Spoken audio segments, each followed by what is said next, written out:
경제 전문 심층 팟캐스트 이렇다 26회입니다. 안녕하세요. 저는 숭이고요. 네, 평소보다 방송이 한 3일 정도 늦어졌어요. 보통은 금요일 아침에 녹음하잖아요, 우리가. 근데 이번에는 사정상 월요일 아침에 녹음을 하게 됐습니다. 좀 늦어서요.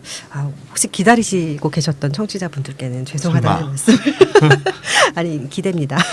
네, 죄송하다는 말씀을 드리고요. 자, 오늘은 또 어떤 분들이 나오셨는지 한번 살펴보겠습니다. 인사 한번 해주시죠.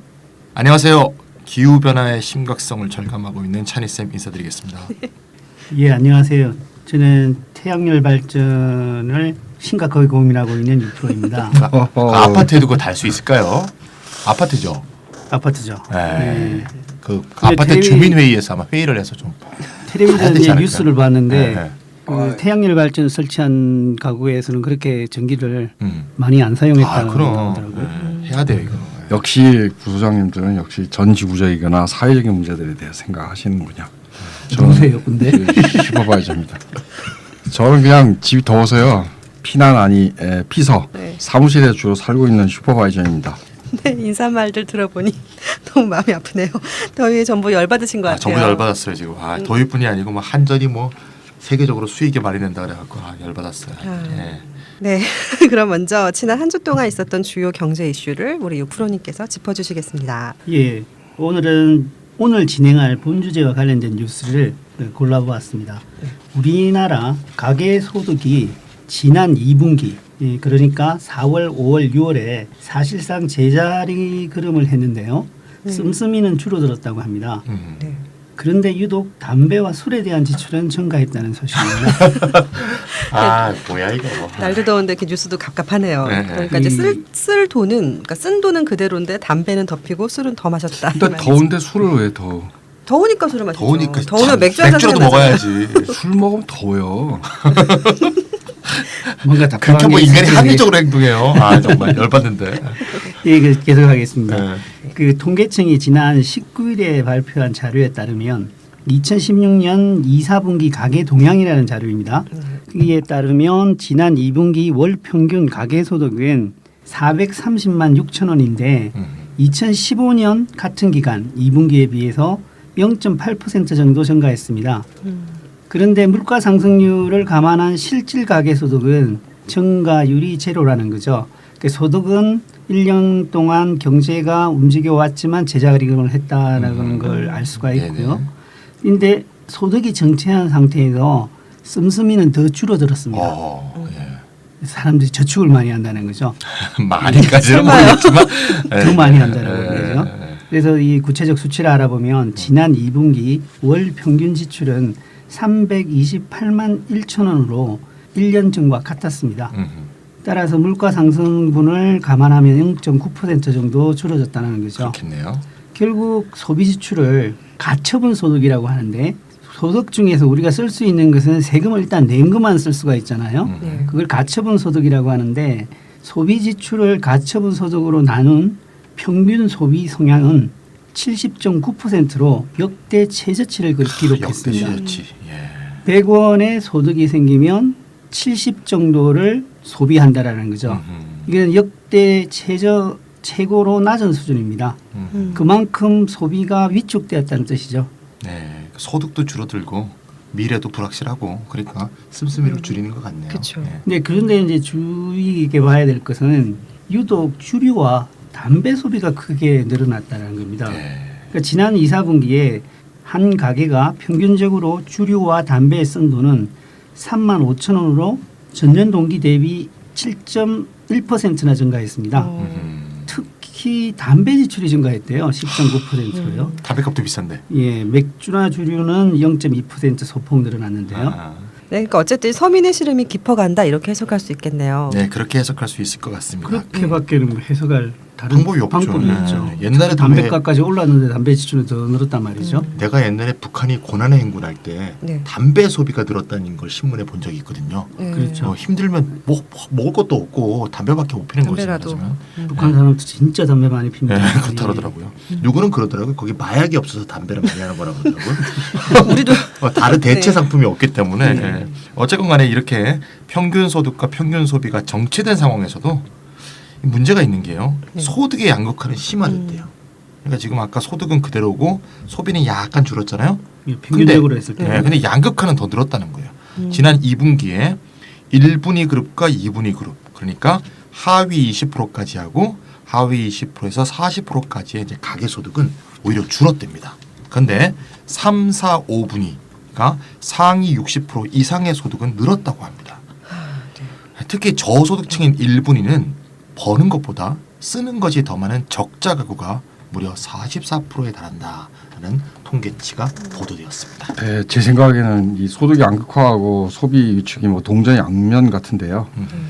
예를 들어 저소득층은 생계를 위한 지출 비중이 굉장히 높아가지고요. 고소득층에 비해서 한계 소비 성향이 높아요.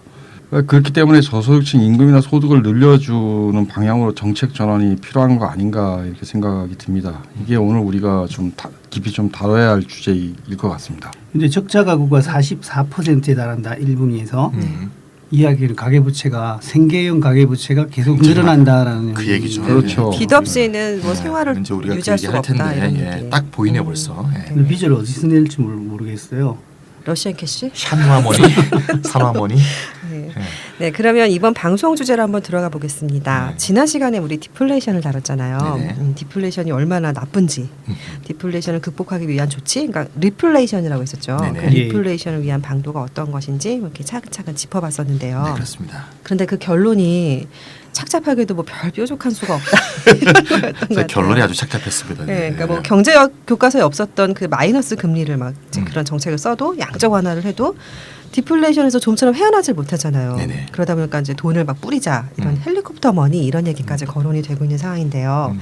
그래서 오늘의 주제는 이 해법을 좀처럼 찾고 있지 못한 디플레이션, 장기 경제 침체 시대의 기본소득이 과연 대안이 될 수 있는지 한번 얘기해 보도록 하겠습니다. 네, 우리가 지난 그 이렇다 23회에서 네. 진짜 기본소득 감별법이라는 이름으로 사실 네네. 기본소득을 처음 다뤘어요. 네네. 그래서 근데 그때 우리 제가 한 달에 한 번 정도는 기본소득 특집을 이어가기로 했죠. 네. 그래서 이번 26회는 그런 의미에서 기본소득 특집 2회에 해당하지 않는가 이런 생각이 드네요.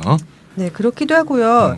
그래서 이제 그럼 먼저 기본소득이 디플레이션의 해법이 될 수 있는지 살펴보려고 하잖아요. 네. 그럼 이 디플레이션의 구조적 원인이 뭔지 이것부터 분명히 다시 한번 재확인을 해볼 필요가 있을 것 같아요.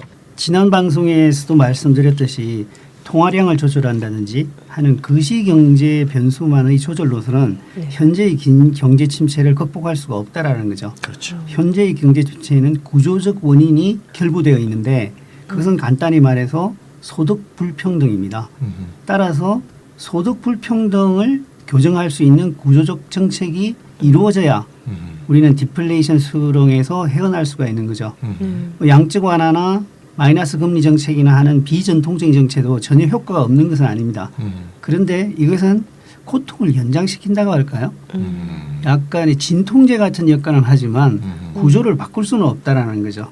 네, 그런 면에서는 기본소득은 가계소득을 직접 늘려주고 가계부채를 줄여주는 방안이기 때문에 구조적 문제를 바로 접근하는 것이라고 생각을 합니다.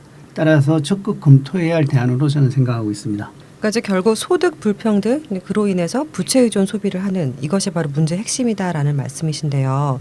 먼저 그럼 그 실상 이런 것부터 좀 살펴봤으면 좋겠어요. 슈퍼바이저님께서 한번 얘기를 해주시죠. 네, 소득 불평등을 잘 보여주는 지표가 노동소득 분배율이라는 게 있는데요.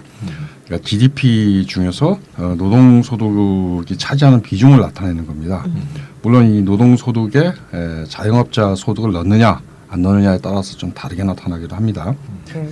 근데 노동소득 분배율이 높을수록 아무튼 자기 노동을 제공하는 대가로 생기는 소득이 많다는 얘기겠죠. 네. 노동소득 분배율이 낮다. 그러면 사실은 노동소득 전체 GDP에서 차지하는 비중이 굉장히 낮고 추세적으로 이게 하락한다 그러면은 소득 불평등이 심화된다 이렇게 말씀드릴 수 있는 겁니다. 그러니까 이래서 돈 벌기가 힘들다. 네, 그렇죠. 임금으로 받는 소득은 네. 계속 줄어든다라는 거죠. 그래서 그렇죠. 임금 아닌 소득, 전세, 월세를 받는다든지 자본소득? 이자를 받는다든지 자본소득. 자본소득이 계속 많아진다라는 거죠. 그렇죠. 일단 신자유주의 들어와서 노동소득 분배율이 추세적으로 전 세계가 하락하고 있다는 게 나타납니다. 그건 피케티가 책을 써서 잘 알려진 일이고요. 그러니까 한국의 노동소득 분배율을 보면은 이게 96년까지 상승했어요. 그러니까 일자리도 생기고 고용도 자꾸 창출이 되고 그리고 월급도 올라가던 시절이 있었다는 얘기입니다. 근데 IMF 직전까지. 그렇죠. 직전이요. 외환위기 바로 이 IMF 외환위기 이후로 이게 하락 추세예요. 실제로 2000년에서 2014년간 연평균 경제 성장률이 4.4%입니다. 그런데 실질 임금 인상률은 1.4%에 불과합니다. 아무튼 2012년 OECD 자료에 근거해서 이걸 순수 피고용자 기준으로 계산하고 그러니까 임금 노동자만 넣는 거고요. 또는 자영업자 소득을 여기다 집어넣어서 계산하건 두 가지 다 따로 통계를 낼 수 있는데 어찌됐건 노동소득 분배율이 주요국 OECD 주요국보다 10% 이상 낮습니다. OECD 32개 회원국 중에서 24위로 최하위권인데요. 아까 제가 신자유주의 들어와서 노동소득 분배율이 OECD 모든 국가에서 전 세계적으로 하락했다라고 말씀드렸죠. 그런데 이 한국의 하락은 그 중에서도 더 심각합니다. 그래서 결국은 OECD 주요 국가들보다 10% 이상 노동소득 분배율이 떨어지는 거고 이건 소득 불평등이 심하고 GDP 전체에서 생산된 것 전체에서 자본소득이 차지하고 있는 게 굉장히 자본소득으로 가져가는 게 더 굉장히 많다는 얘기겠죠. 그러니까 32개 회원국 중에 24위다 그러면 꼴찌는 아니지만 그렇죠. 우리 뒤로 한 8국가는 있는 우리나라 거예요. 워낙 OECD 꼴찌가 워낙 많기 때문에. 그러니까 꼴찌가 아니란 네. 것만 해도 어디냐 대체 생각이 8개국은 또 어떻게 된 나라예요? 뭐 꼴찌가 많이 수십 또 개야. 맨날 나오는 나라도 있어요. 멕시코, 예. 칠레 뭐 등등. 칠레, 멕시코 그 자주 나오죠. 네. 눈물이 나네요. 삐까삐까해요. 어떻게. 네. 네. 그렇다면 이렇게 노동소득 분배율이 이렇게 지속적으로 하락한 이유가 뭐냐 이런 질문을 할 수 있을 것 같은데요. 네, 하여튼 이 노동소득 분배율이 하락했다는 거는 전반적인 노동소득이 저하됐다는 거죠. 여기 자영업자까지 넣으면 자영업자들이 영세 자영업자들로 바뀌었다라는 얘기가 되는 거고요. 저는 이 이유가 비정규직과 정규직으로 이중적인 노동시장 때문이라고 생각합니다. 그러니까 이 임금 격차가 발생을 하고 임금 격차가 발생하기 때문에 정규직 임금도 정체하게 되죠. 그래서 전체적으로 뭐 비정규직은 정규직의 절반 임금을 받고 있고 정규직 임금은 정체하고 그러니까 전체적으로는 노동소득 분배율이 떨어지는 추세를 보인다라고 대개들 거의 대개의 노동경제학자들이 그렇게 분석을 합니다. 한국의 임금 불평등은 2014년 기준으로 하위 10% 대비 상위 10% 임금이 4.7배였습니다. 그러니까 이제 뭐 상위 10%가 버는 돈이 하위 10%의 5배를 벌다. 그렇죠, 그렇죠. 지금 대기업 임금 노동자들 네. 같은 경우에 만약 470만 원을 받는다면은 중소기업 비정규직 그 노동자들은 100여만 원이 안 100여만 원이 안 된다는 이야기죠. 그렇습니다. 그러니까 이게 OECD 회원국 중 세 번째로 높은 건데요. 외환위기 직후에 이 비율이 그러니까 2000년에 4.9였거든요. 근데 지금 4.7이니까 거의 사실 개선이 되지 않은 겁니다. 이에 반해 같은 OECD 회원국인 칠레는 그 같은 기간에 어쨌건 많이 개선을 했어요. 원래 2000년에 칠레가 6.3이었습니다. 이게 네. 상위 10% 대 하위 10%.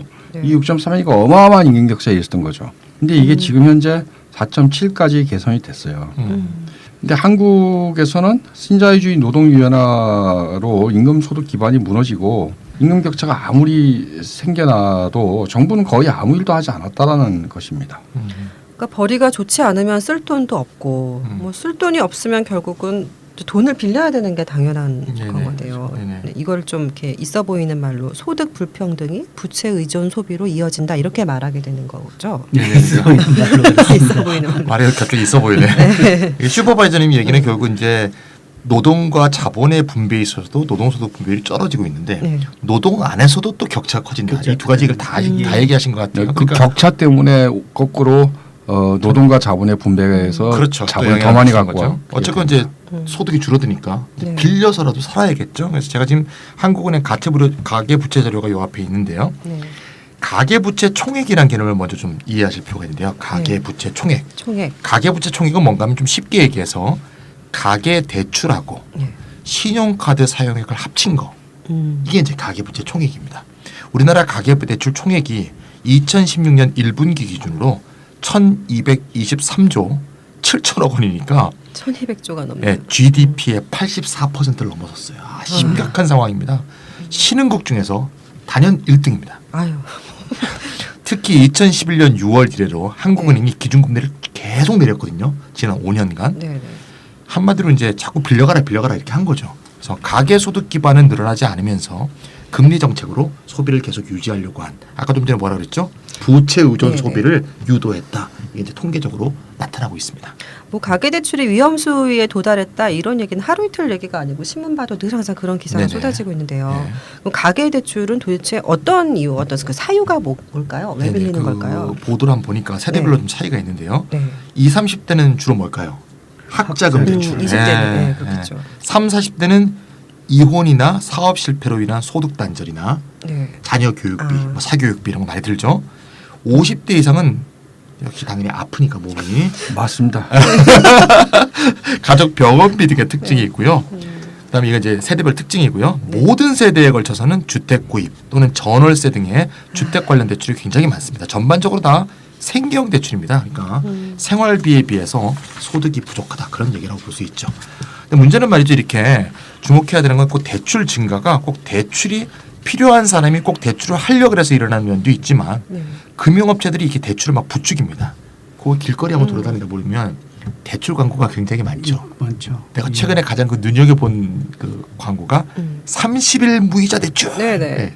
제3금융권이 네. 보통 얘기하는데 그거 아세요? 왜 이거 자꾸 하라 그러는지?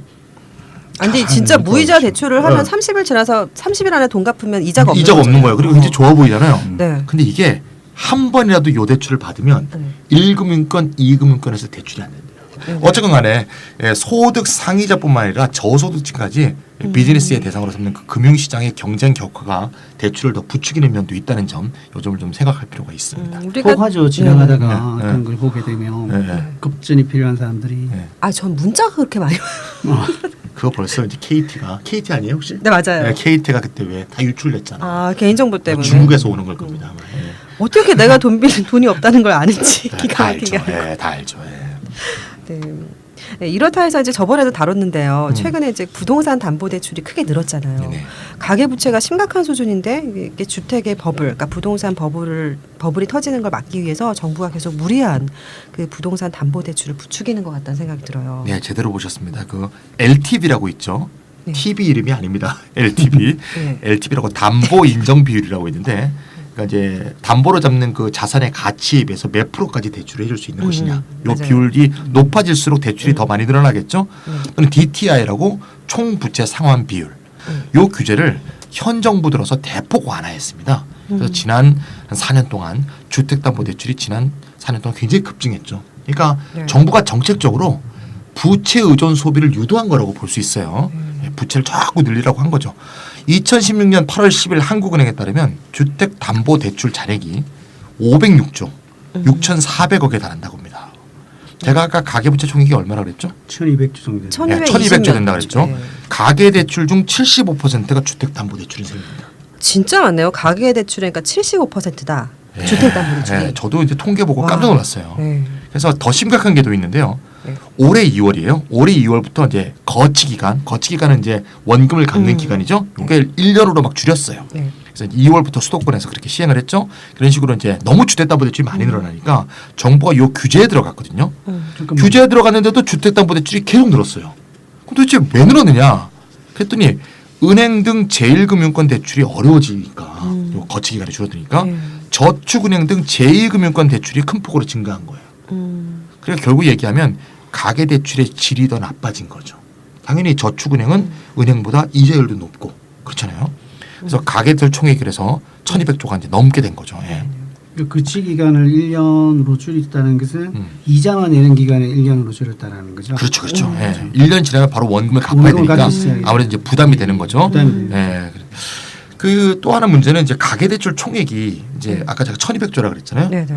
근데 그거의 4분의 1이 지난 4년 동안 늘어난 거예요.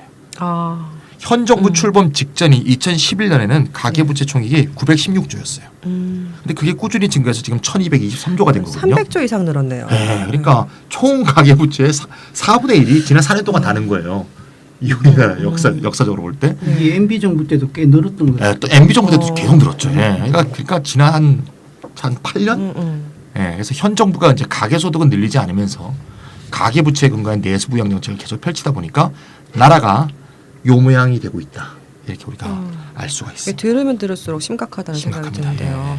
듣다 보니까 이게 열받은 건지 열받네요. 진짜. 이 네. 걱정되는 오늘 건지. 뉴스에는 네. 규제를 좀 더 강화한다, 깐깐하게 한다라는 것들이 나왔던데요. 그러니까 규제를 강화하면 근데 돈이 없잖아요. 그러니까 어떻게 그러니까 이제 갚냐 제2금융권에서 또 못 빌리게 되면 이제 제3금융권에 자꾸 가서 밀려나는 거잖아요. 이제 일본의 대부 업체들 이용해야 되는 그런 상황이 되는 거거든요. 그러니까 이게 문제가 해결이 안 되는 거죠. 네. 자, 그렇다면 이게 도대체 어떻게 된 건지 한번 알아봐야 될 것 같은데요. 유프로는 이게 어떤 과정에서 어떻게 된 건가요?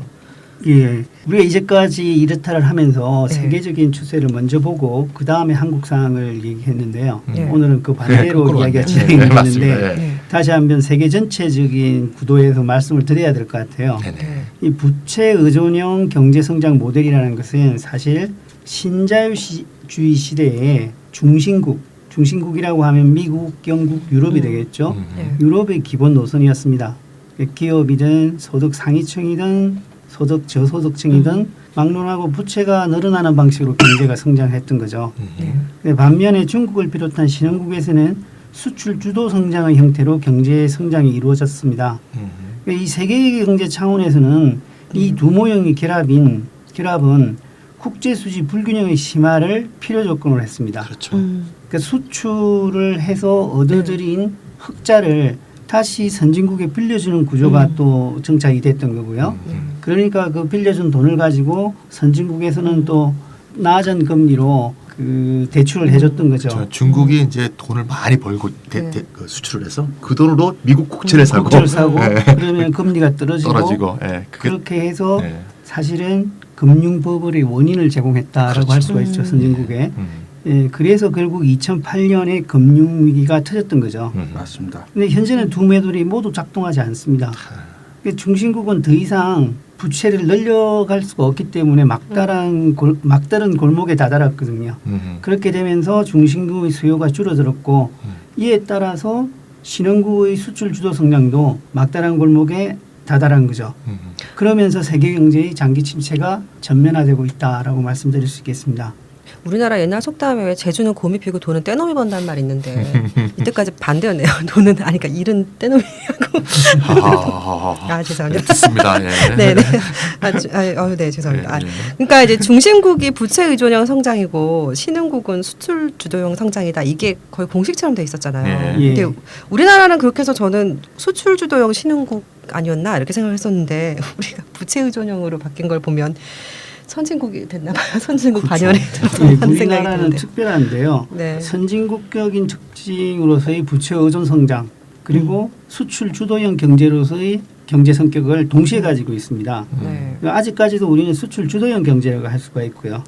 그래서 수입국의 수요가 줄어들고 가장 큰 것은 이제 중국의 경제 성장률이 주춤해지면서 수출 주도형 성장에 큰 장애가 일어난 거죠.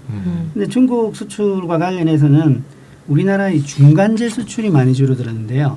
이거는 사실 중간재를 수출하면 중국에서 조립 완제품을 만들어서 미국이나 유럽으로 수출하는 거거든요. 그렇죠. 그래서 전반적인 선진국의 수요가 줄어들기 때문에 중국과 한국이 동시에 타격을 입고 있다라고 맞습니다. 말씀드릴 수 있고요. 네. 그런데 이런 수출 주도형 성장 노선하에서는 네. 국내 소비를 위축시켜야 됩니다. 왜냐하면은 수입을 확대해서는 안 되거든요. 이런 면도 있고 수출 경쟁력을 올리기 위해서 우리가 국가 경쟁력 이야기하면서 원가 절감. 임금을 깎지 않습니까? 그렇죠. 원가 절감이라고 네, 했을 때 맞아요. 임금이나 압박이란 말이죠. 그렇죠. 그렇죠. 네. 네. 그렇게 되니까 부채에 의존하지 않고는 기존 소비를 유지하기 힘든 상황이 발생하는 거죠. 그러니까 결국은 우리가 수출 주도형 성장을 하기 위해서 그 국민들이 허리띠를 졸라매고 그렇죠. 돈을 조금 받으면서까지 열심히 일하는 그리고 이제 돈을 꾸면서 살 수밖에 없었다 이런 말씀이시죠. 예, 바로 그렇죠. 이제 우리는 수출 주도형 성장을 해 나가면서도 그 내적 조건은 부채 의존 소비였다라는 거죠. 그런데 이제 지금 현재 와서 수출이 어려워졌기 때문에 수출은 우리가 마음대로 어떻게 관리할 수 없는 것입니다. 그 선진국의 사정이란 말이죠. 그렇죠. 그렇게 되니까 우리가 정책적으로 관할할 수 있는 것은 내수입니다. 이제까지는 내수가 부채 의존 소비였는데 이 내수를 신장시키지 않고는 성장 동력을 다시 회복하기 힘든 상황이 발생하는 거죠. 이 부분을 수치로 알아보면은 수출 부분의 성장 기여는 2011년에 정점에 달했는데 그때 이후로 계속 하락하고 있습니다. 수치를 구체적으로 보면요. 네. 2012년에는 수출의 성장 기여율이 121.7%였는데 점차 줄어들어서 2014년에는 33.3%, 지난해에는 15.4%로 다시 반토막이 되었습니다. 이야. 와. 이제 수출이 우리 성장에 그렇게 기여하는 바가 점점 줄어들고 있다는 거죠. 근데 그에 비해서 민간 소비가 성장에 기여한 비율은 2015년에 42.3%로 한 해 전, 그 전년도보다 15포인트나 뛰어 올랐습니다. 아, 이제는 이제 민간 소비가 동력이 될 수 없는 동력이 될 수밖에 없는 시대가 왔다라는 거죠. 아, 그러니까 외부 경제 요인에 의해서 내수에서 성장 동력을 찾을 수밖에 없도록 강요받은 상황이다. 그 말씀이시네요. 네, 맞습니다. 선진국이 부채 의존형 성장을 하면서 네. 우리나라의 수출 상품을 많이 수입해 줬는데 네. 이게 이제 그것이 더 이상 지속될 수가 없게 됐다라는 거죠. 이제 남은 것은 우리가 할 수 있는 일은 내수를 기르는 일밖에 없다라는 거죠. 그런데 아까 수치를 보자면 민간 소비가 성장에 기여하기는 해도 과거에 그 수출 부분이 하던 역할을 이렇게 퉁치게 되는 정도의 그러니까 수출 부분의 부진을 상쇄할 정도의 수준에는 미치지 못한다 그러셨잖아요. 예, 예리하게 지적하셨는데요. 네. 실제 지난해 민간 소비 증가율을 보면은 2.2%예요. 근데 실질 성장률이 2.6%거든요. 네. 그것에 못 미치는 거죠. 네. 특히 소비의 어떤 근원이라고 할 수 있는 네. 뿌리라고 할 수 있는 가계소득 증가가 정체되었고 우리가 이번에 조금 전에 살펴보았던 네. 평균 소비 성향마저 노후 불안이나 가계 부채 부담 때문에 5년 연속 내리막길을 타고 있단 말이죠. 그래서 민간 소비가 성장을 끌고 가기에도 뒷심이 딸린다라고 말씀드릴 수 있습니다. 결국 아까 말한 가계 부채 문제가 뒷덜미를 잡고 있다는 것이죠. 가계소득을 늘리는 획기적인 조치가 없다면은 내수 소비의 성장 기여율은 증가하기가 상당히 어렵습니다. 오히려 수출 절벽에다가 내수 절벽까지 동시에 나타나는 그래서 전체 사회의 수요가 떨어지는 일이 발생할 수가 있는 거죠.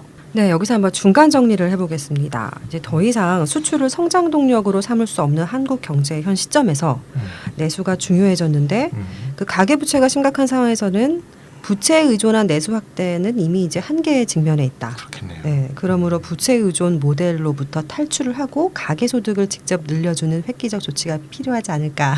좋은 중이었습니다. 네. 그럼 이제 기본 소득이 바로 그 획기적 조치 중에 하나다. 이 얘기를 넘어갈 수 있을 것 같은데요. 근데 저는 그렇게 생각합니다. 네. 네, 슈퍼바이저님이 그렇게 생각하신 지 이제 10년이 넘으셨죠. 네. 그러니까 수포사님께서 이제 오랫동안 주장하신 내용이 이제서야 빛을 보고 있는 것 같다 이런 생각이 드는데요.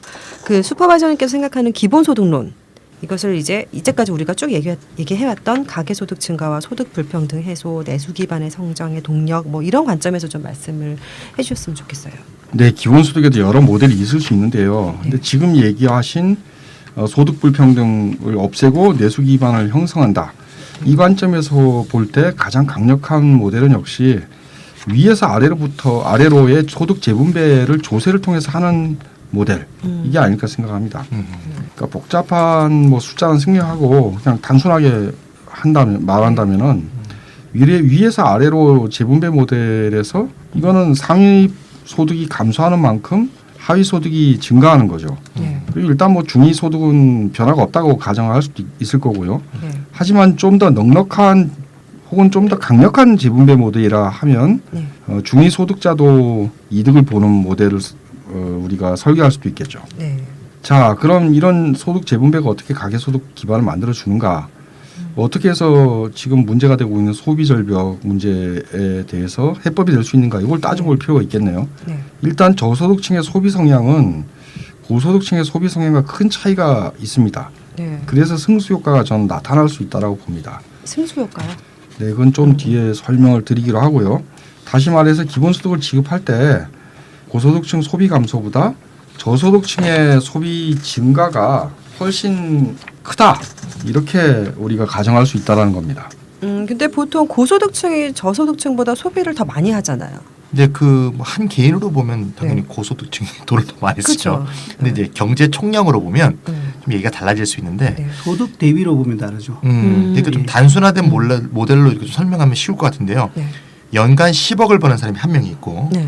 연간 1,000만 원 버는 사람이 9명이 있다고 한번 가정을 해봅시다. 그러니까 한 명의 고소득자와 9명의 저소득자다 이렇게요. 네, 아주 단순화된 모델인데요. 네. 정률로 그냥 좀 쉽게 얘기해서 정률이라고 봅시다. 정률로 40%의 세금을 걷어서 그걸 재원으로 해서 기본소득을 나누어 준다고 한번 가정을 해볼게요. 네. 그럼 10억에서는 얼마를 걷죠? 4억을 걷고 4억이죠. 네. 네. 1,000만 원에서는 각 400만 원씩 9명이니까 3,600만 원이 걷히죠. 그럼 재원이 4억 3,600만 원. 그거 이제 10명에게 나눠준다고 가정하면 각인이 4,360만 원씩 네, 기본소득을 그렇죠. 받잖아요. 네. 그럼 이제 1년에 이제 1,000만 원에서 400만 원을 세금으로 낸 사람은 600만 원밖에 안 남잖아요. 그렇죠. 그렇죠. 600만 원밖에 쓸 돈이 없던 사람한테 4천만 원이 기본소득으로 생기면 그거 어떻게 하겠어요? 주로 쓰겠죠. 예. 네. 근데 그래서 9명은 그 4천만 원의 기본소득을 거의 다 소비할 거라는 거죠.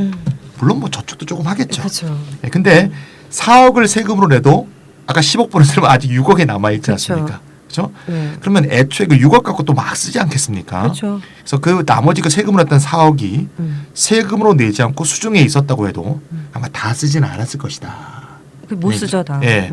아마 뭐 저축이나 없어도. 금융자산 투기 같은 데 썼겠죠. 아. 그러니까 10억 있는 사람한테 있었을 4억이 저쪽으로 쫙 분배됨으로 인해서 소비로 쫙 쓰이게 된다. 이렇게 이해하시면 될 것 같습니다. 그러니까 똑같은 돈 100만 원이라고 하더라도 고소득자에게는 어차피 소비로 쓰여질 돈이 아닌데 저소득자에게는 기묘한 소비로 쓰인다. 이런 얘기를 말씀하셨다. 그럴 수 있습니다. 네, 네. 예. 그러니까 이런 얘기죠. 그러니까 소득 격차가 지금 100배잖아요. 그렇다고 해서 고소득자가 100배를 소비하는 건 아니거든요. 그 골고루 나눌 때 훨씬 더 많이 소비하게 된다는 얘기죠. 근데 아까 이제 저소득층의 소비는 승수 효과가 나타난다 이 말씀하셨잖아요. 그러니까 승수 효과가 뭔지 또 궁금하거든. 이것과 연관되는 얘기 같은데 어떤 거예요? 그 쉽게 얘기하면 파급 효과라고 말씀드릴 수 있을 것 같은데 한 요인이 변했을 때 다른 요인의 변화를 가지고 오고 이것이 거듭되다 보면은 처음 몇 배의 변화로 귀결된다 뭐 이런 얘기입니다. 예를 들어 고소득자 아까 그 100억 10억 버는 사람 네. 이 사람이 소비를 하려고 그러면은 뭐 에르메스 명품을 산다든지 이렇게 해야 되겠죠. 그렇죠. 그렇다고 에르메스 명품 와이셔츠를 갖다가 100장을 살 수는 없는 겁니다. 그러니까 결국 이 사람의 총 소비량은 제한이 있는데 또 에르메스 명품 근데 사도 국내 경제에는 이게 파급 효과가 맞습니다. 없죠. 맞습니다. 그렇죠. 국내 경제에 전혀 파급 효과가 없죠. 그런데 예를 들어 저소득자가 돈이 좀 생겼어요. 네. 아까 그 모델대로 하면 1,000만 원 벌던 사람이 조금씩 이제 기본소득 받게 돼서 삼겹살을 사 먹었다. 삼겹살 주인은 그 삼겹살 파는 돈으로 속초 펜션을 휴가를 떠나고 속초 펜션 주인은 그 그렇죠. 돈으로 에어컨을 예, 사고 아하. 뭐 이런 식으로 소비의 연쇄 효과가 일어난다 이런 얘기죠. 이게 승수 효과죠. 예. 결론적으로 기본소득이 이렇게 승수 효과를 발생시킨다. 이 얘기는 결국 기본소득 도입이 경제 성장에 기여한다는 말입니다. 지금 전 세계가 저성장 기조잖아요. 네. 그래서 기본소득을 도입한다고 해서 뭐 당장 성장이 확 일어난다 뭐 이렇게 말하기는 좀 어렵다 하더라도 최소한 경제 기반이 잠식될 정도의 저성장 또는 디플레이션 이건 막을 수 있다고 저는 생각합니다.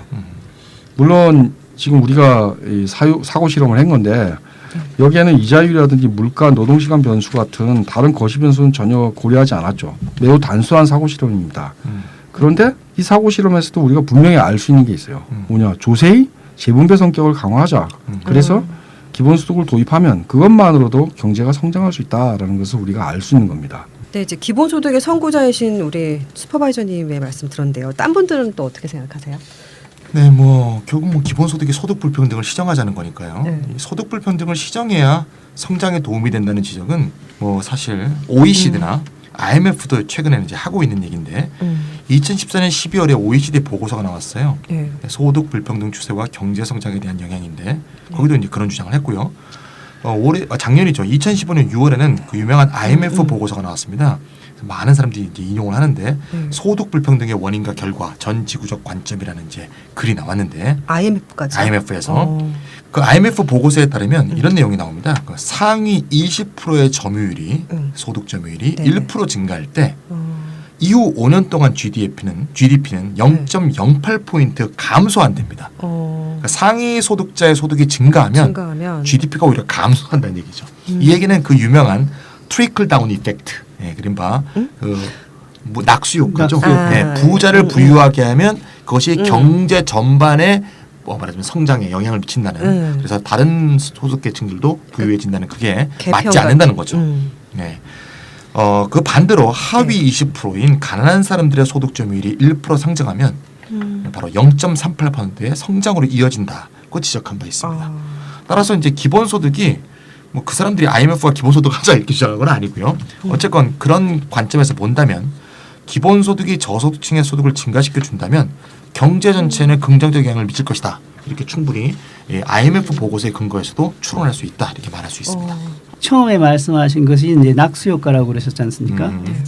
뒤에 말씀하신 예가 바로 이제 분수 효과로 불립니다. 아, 분수 좋죠. 분수. 네, 밑에서 확 분출하는. 네. 네, 하위층의 부가 증대하면 전체 성장이 경제 더 성장으로 이어진다. 이어진다라는 거죠. 네.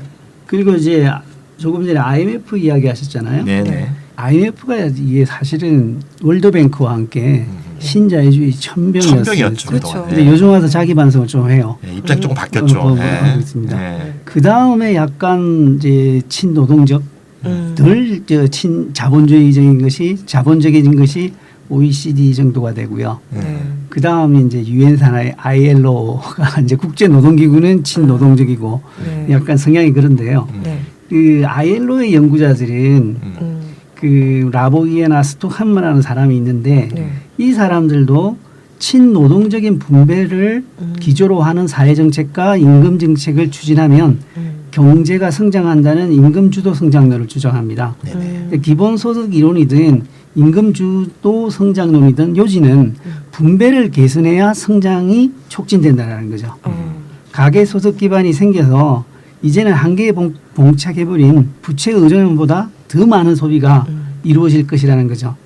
워낙 전 세계적인 지금은 저성장 시대이지 않습니까? 맞습니다. 그래서 한 국가만의 기본소득 정책으로 성장이 이루어질 수 있을까? 그렇게 단언하기는 어렵지만 최소한 마이너스 성장은 막을 수 있다고 생각이 들고요. 그리고 어렵지 않게나마 성장이 이루어진다면 세수도 더 늘어날 수가 있습니다. 그렇죠. 그럼 결국 조세 개혁으로 기본소득을 도입한 결과로 네. 조세 수입이 늘어난다는 거죠.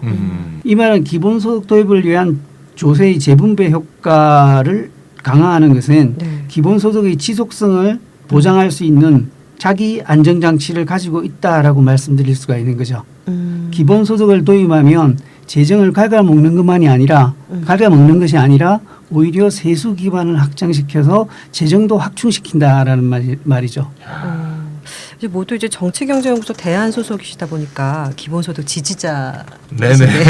이쯤 되면 저희가 슬쩍 묻어가는 걸로 기본소득을 지지하는 걸로. 모두 지지합시다. 네네. 네. 해야 되겠습니다.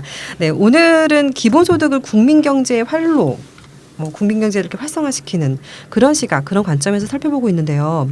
슈퍼바이저님의 주장은 결국 이제 기본소득이 내수 중심 경제를 건설하는 강력한 동력이다. 이런 얘기를 하고 계신 거잖아요. 그렇죠. 그러니까 기본소득을 도입하면 내수시장이 확대될 거고 그러면은 지금 한국은 굉장히 기형적인 수출 주도형 국가라서 굉장히 대의존적인데요. 어쨌건 최소한 수출과 내수가 균형을 맞출 수 있게 되지 않겠냐 이런 얘기고 그러면 앞으로 내수 중심의 경제 구조로 전환되는 기기도 될 거다 이렇게 생각하는 거죠. 그러니까 세 분의 말씀을 정리해 보면 한마디로 강력한 소득 재분배 정책 없이는 내수 경제 살릴 수 없다. 네, 그리고 기본소득이 그중 가장 강력한 정책이다. 이 말씀인 것 같아요. 네네 맞습니다. 그럼 여기서 한 발 더 논의를 발전시켜 보고 싶은데 그 직접 누진세 이런 것처럼 이제 재분배성이 강한 조세 체제 이런 것을 확립한다고 해도 걷어들인 재원을 꼭 기본소득에 써야만 하는가 그래야만 내수 경제에 도움이 되는가 이런 의문이 좀 생기는데요. 그 재원을 뭐 다른 곳에 쓰는 게 더 효과적일 수도 있잖아요. 그런 생각은 안 해보셨는지 궁금하네요. 예, 뭐 재원을 기본소득에만 쓸 수는 없겠죠. 그렇지만 이제 지출을 통해서 얼마나 성장이 이루어질 수 있는가를 면밀히 이제 지출 유형에 따라서 검토를 해봐야 되겠죠. 그 하나의 방법으로는 전형적인 개인주의식 방법이라 할 수 있는데 공공투자가 있습니다. 댐을 짓는다든지 신도시를 개발한다든지 하는 것인데요. 대규모 건설 사업은 경제개발 초기에는 상당한 효과가 있었습니다. 그렇죠.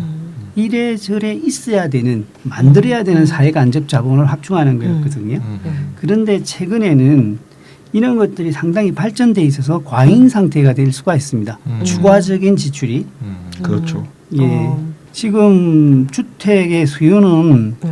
적은데 네. 옛날처럼 200만 호 건설 해버리면 큰일 나는 거거든요. 예. 그래서 이 부분을 한국은행이 네. 추정한 게 있는데 재정 지출 효과에 대해서 이제 실제적인 분석을 한 것이 있는데 2000년 전후 기간 중의 지출 성수 평균값을 비교해 보면 지출 성수라는 건 아까 말씀드렸잖아요. 네. 지출을 했을 때 그것이 얼마나 성장으로 파급되는가를 그 비교한 것인데요. 2000년 이전에는 재정 지출 1원을 추가하면은 GDP가 같은 분기에 0.76원이 늘어난 반면 2000년 이후에는 GDP 증가폭이 단기 그러니까 같은 분기에 0.27원으로 3분의 1밖에 안 되네요. 그쳤습니다. 네. 그래서 재정 지출의 성장 효과가 상당히 악화된 것이죠. 음. 그래서 단순하게 옛날에 이제 케인즈 주식 방법만을 생각하고 공공 투자를 늘리면 된다라는 단순한 사고에서는 좀 벗어나야 될 것 같아요. 이게 그러니까, 일본의 실패이기도 한데. 네, 그러니까 웬만한 뭐 지을 만한 건 다 지어서 더 지어봤자 뭔가 소용없다 이런 말씀이신가 봐요. 관리도 힘든 거죠. 그러니까 공공 투자는 이제 지금으로서 이제 효과가 약하다 이런 말씀이고, 그럼 이거는 이제 기본소득에 관한 얘기가 나올 때마다 단골로 나오는 이제 의문인데요. 저소득층이나 취약계층에 직접적으로 이렇게 딱 지원을 하는 것이 더 효과적이지 않냐 하는 문제 제기가 늘 있거든요. 예, 이 부분은 네. 민감한 문제인데요. 네. 그와 관련해서도 한국은행 보고서가 네. 이제 추정한 것이 있는데 저소득층, 고연령층에 대한 직접적인 일자리 창출이나 수혜 대상을 취약계층으로 특정하는 이것을 핀포인트식 접근법이라고 하는데요. 콕 찍어서. 예. 이 단기적인 경기 부용 효과 이상을 거두지는 못한 것으로 나타납니다. 네, 그렇죠. 기본소득은 핀포인트식 접근보다는 승수 효과가 좀 클 거라고 저는 생각을 합니다. 그리고 지금 현 시점을 따져볼 필요가 있는데 네. 전통적인 재정정책 효과가 매우 떨어진 상태잖아요. 지금 한국은행 보고서도 지금 그 얘기를 하고 있고 여기서 기본소득이 굉장히 유력한 소비 확장 정책일 수 있고 그리고 결국 재정 지출 승수도 더 클 거다 이렇게 생각할 수 있어요. 근데 지금까지 정부는 그걸 하고 있지 않죠. 오히려 저금리 정책을 쓰고 있는데 저금리 정책이 그동안 소비를 유지는 해왔지만 네. 이 가계부채가 너무 커질 만큼 커졌잖아요. 네. 그래서 더 쓰기는 힘들 거고 앞으로는 지난 시간 동안 나타났던 효과도 나오지 않을 거다 이렇게 생각이 듭니다. 그 저소득층에 몰아주는 게 좋은가, 모든 주민에게 이제 골고루 나눠주는 기본소득이 좋은가, 이거 참 기본소득 세미나 할 때마다 그렇죠, 나오는 할 얘기인데, 때마다. 요거를 네. 좀 어떤 사회 정의 차원 말고 네. 경제적 차원에서 한번 좀 좁혀서 좀 얘기를 해보면 좋을 것 같은데요. 네. 예, 어떤 기본소득 모델을 선택하든지 간에 모두에게 주는 기본소득이 특정 계층에게 몰아주는 선별적 현금 지원보다 네. 재정 지출 규모가 클 것이다. 이건 분명하죠. 그렇죠, 그렇죠. 예, 당연하죠. 그렇죠. 예. 그럼 당연히 재정 지출 규모가 커지니까 네. 내수 규모 확대 관점에서도 일단 좀 더 효과가 있지 않겠습니까? 또 더 중요한 점은 뭔가 하면 저소득층에 대한 선별적 현금 지원이 한다고 해도 네. 절대 저소득층을 중산층으로 만들어주지는 못한다는 거예요. 그렇죠. 그게 그건 불가능하잖아요. 그렇죠. 따라서 많이 지원할 수 없다는 거죠. 그렇게 하게 되면. 좀 쉽게 어렵게 얘기하면 네. 열등처우 원칙을 벗어날 수 없다는 얘기입니다. 그러니까 이제 선별적인 현금 지원은 아무래도 저소득층을 중산층으로 만들어줄 수 없으니까 네. 재정 지출 규모를 늘릴 수가 없다는 거죠. 기본적으로. 물론 이제 저소득층의 소득 증대가 소비 효과에 크다는 것은 맞지만 그런 소비 효과가 발생하려면 저소득층에게만 몰아주는 복지 제도로는 달성할 수 없다는 점, 이 점을 분명히 아실 필요가 있지 않은가 싶습니다. 예, 적으로 동의하고요. 네. 이것을 좀 다른 각도에서 접근해 보면은 그 재정 지출의 효과를 결정하는 요인은 아주 복합적입니다. 그래서 저소득층에 집중된 재정 지출이 효과가 더 클 것이라고 이렇게 단정할 수는 없어요. 예를 들어서 가계부채 문제가 있을 수 있는데 저소득층일수록 가중한 부채 부담에 놓여 있지 않습니까? 그러면 지급된 돈이 가계부채 상환에만 쓰일 뿐 소비에는 쓰이지 않게 됩니다. 그렇죠. 따라서 보편적 기본소득이 더 큰 소비 효과를 발생시킬 수도 있는 거죠.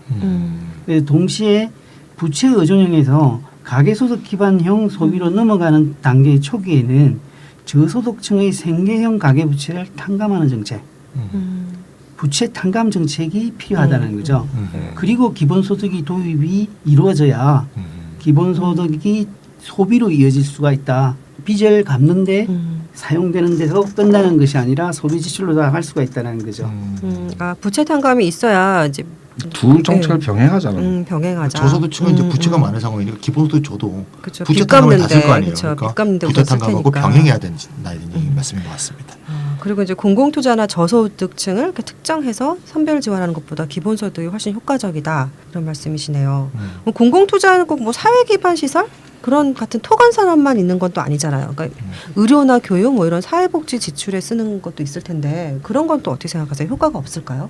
그렇죠. 뭐 의료, 교육이나 이런 공공복지 인프라에 지출하는 것은 생계비에서 복지 관련 지출을 줄이겠죠. 네.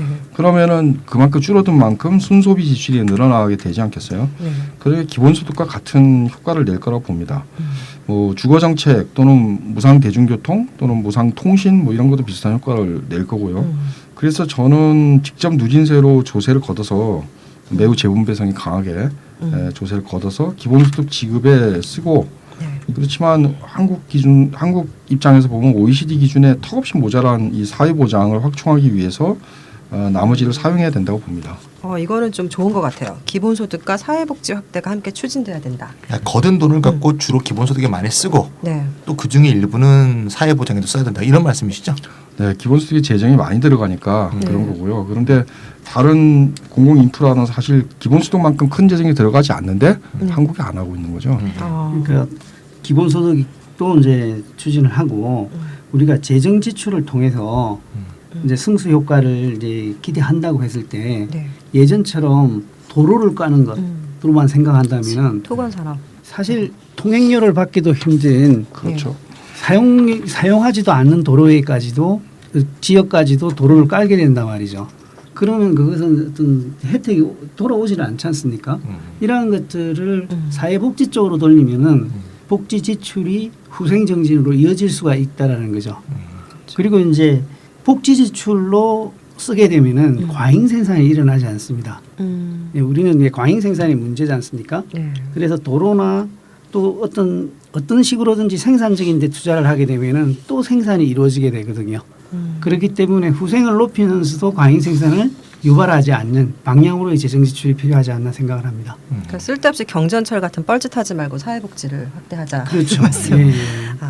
그러면 마지막으로 이것도 많이 지적되는 건데 그 기본소득을 통해서 가계소득 기반을 만들어주는 것도 중요하지만 뭐 그것보다 더 이제 시급한 문제가 일자리 창출이나 최저임금 올려서 임금소득 기반을 만들어주는 게 더 중요한 거 아니냐 이런 반론도 많이 있어요. 네. 그러니까 보편적 기본소득보다는 네. 인근소득 기반을 먼저 늘려야 되는 거 그쵸. 아니냐 이렇게 네. 이제 특히 노동 쪽에서 많이 네. 얘기하시는데 최저임금 인상 매우 중요하죠. 예. 네.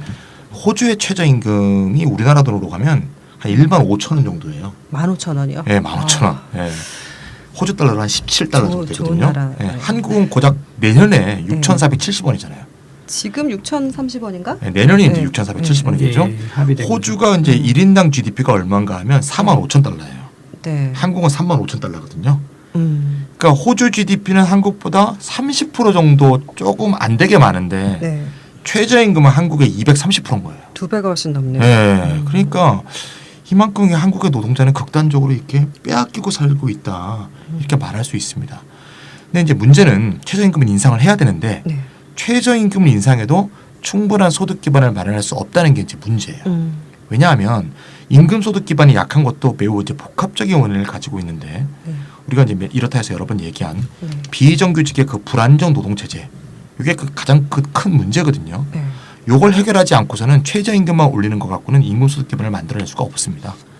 또 게다가 이제 기술적 요인, 뭐 인공지능이나 여러 가지 기술적 요인으로 일자리 자체가 감소하고 있잖아요. 그래서 일자리 창출 또는 이제 공유를 위한 계획도 함께 추진되어야 되는 게 아닌가 요 점을 제가 좀 지적하고 싶습니다.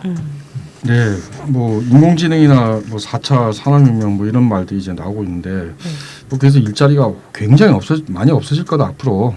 뭐 그래서 기본소득이 필요하다 뭐 이런 논리들이 나오고 있죠. 그런데 거기까지 거론할 필요도 없이 지금 당장도요 일자리 만드는 건 지금 같은 저성장 시대에 거의 불가능합니다.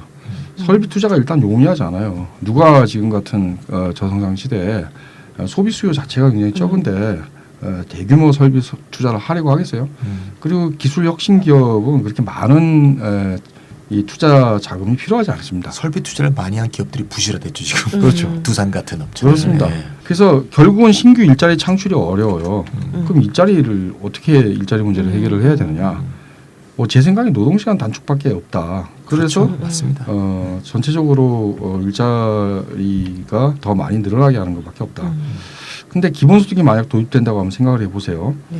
그러면 노동자들이 뭐 총소득의 감소가 없이 노동시간을 단축할 수 있는 계기가 될 수 있습니다. 그리고 뭐 자발적으로 줄이겠다고 할 수도 있습니다. 물론 이건 굉장히 장기적 효과예요. 그런데 초창기에는 당장 그런 효과가 안 나타날 테니까 법으로 강제할 필요가 있겠죠. 즉 1998년에 프랑스 사회당 정부가 오브리법으로 했듯이 노동시간 단축을 뭐 35시간 뭐 이런 식으로 법으로 강제해서 줄여야 될 필요가 있습니다. 아무튼 기본소득을 도입하면 비노동소득, 그러니까 노동 안 해도 받는 소득이 생기잖아요. 그렇죠. 그리고 그 대신에 노동시간을 줄여라. 그러면은 일자리를 사회적으로 완전히 공유할 수 있다라는 발상은 사실 굉장히 오래된 얘기입니다. 이건 그렇죠, 제가 처음 그렇죠. 주장하는 것도 아니고요. 1980년대부터 나왔던 주장이고 가장 대표적으로 프랑스의 생태주의 사회 철학자 앙드레 보르가 주장을 했고 그 이후에 독일의 보브루바 같은 사람들이 이 녹스당 교수죠 주장했던 거죠.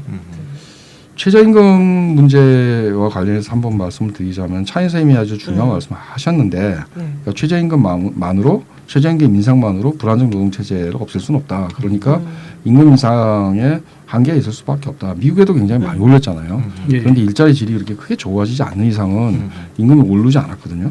그런데 거꾸로 기본소득을 도입하고 낮은 최저임금을 그대로 유지한다. 이것도 답은 아닙니다. 왜냐하면 그 기본소득을 도입했을 때 그 기본소득이 저임금 노동자를 고용할 기업에 보조금을 주는 꼴이 되거든요. 맞아요. 그래서 최저임금 인상도 기본소득 도입과 함께 가는 게 가장 전반적으로 노동소득 분배율을 올리고 소비 기반을 확충하는 방식이 아닐까 이렇게 생각합니다. 방금 슈퍼바이저님이 말씀하신 것이 네. 바로 사회개혁을 위한 3트랙, 우리나라 말로 하면 세 가지 궤도, 세 가지 경로라고 말할 수 있습니다. 맞습니다. 비노동소득으로서의 기본소득, 두 번째 노동소득인 최저임금의 인상, 그리고 노동시간 단축과 일자리 공유. 저번 기본소득 지구 네트워크 대회에 왔던 독일 좌파당 공동대표인 카티아 키핑이 있지 않습니까? 네. 그분이 이것을 환상적인 트라이앵글이라고 불렀죠. 네, 맞아요. 네. 이게 가능하다면 좀 더 인간다운 삶이 보장될 뿐만 아니라 디플레이션 위기에 있는 국민 경제를 살릴 수 있는 활력을 되찾을 수 있는 방법이다라고 할 수 있겠습니다. 대안으로서의 삼위일체라고 말할 수 있을 것 같아요. 좋네요. 네. 사실 노동시간 단축, 기본소득 뭐 이런 얘기들은 얼마 전까지 제가 느끼기에도 한 5년 전까지만 해도 씨알도 안 먹히는 소리였던 것 같아요. 맞아요. 그렇죠. 네, 헛소리도 하면서 네, 이게 무슨 현실적이지 않은 뭐 망상 뭐 이런 식으로까지도 이렇게 정말 슈퍼바이저님 욕 많이 먹었습니다 그렇죠. 그때. 네. 근데 요새는 뭐 다 기본소득 문제라 네, 그래요. 요즘에는 네. 기본소득이 네. 갑자기 확 트렌드가 되면서 네. 너도 나도 말하고 있더라고요. 그동안 반대하셨던 분들도 많이 이제 상당히, 찬성으로 돌아가시고 갈아타신 분들도 갈아타신 되게 분들이 많고. 많아요. 근데 그러니까 이 틈에 해야 돼요. 네. 이 틈에. 이 틈에 해야 됩니다. 예. 네, 기본소득에 대한 논의는 보편적 권리나 뭐 생존에 대한 물질적인 조건, 뭐 빈곤 해소 이런 사회적 정의 차원에서 접근하는 경우가 이제까지 많았었잖아요. 그렇다면 이제 오늘은 경제 침체와 저성장에서 이렇게 고통받고 있는 세계 경제를 구하는 방책 이런 식으로 그렇죠. 네, 한번 접근을 해봤습니다. 경제적인 관점으로 접근해 본 것도 굉장히 흥미로웠던 것 같아요. 네네. 네, 오늘 이렇다 26회는 이런 내용으로 채워졌었는데 청취자분들께서 어떻게 들으셨는지 모르겠어요. 재밌게 들었습니다. 우리는 재밌었지만 들으신 분들은 어땠을까 하는 생각이 들고요. 네. 네, 오늘 이렇다 26회는 이것으로 마치겠습니다. 날이 너무 더워서 다음 주까지도 폭염이 이어진다고 하더라고요. 다음 주에는 조금 시원해진 분위기에서 그렇죠. 만나 뵀으면 좋겠는데. 네, 그렇습니다. 건강 다 유의하시고요. 다음 27회 때 또 만나 뵙겠습니다. 더 재밌는 주제로 만나겠습니다. 네, 안녕히 계세요. 안녕히 계세요. 네.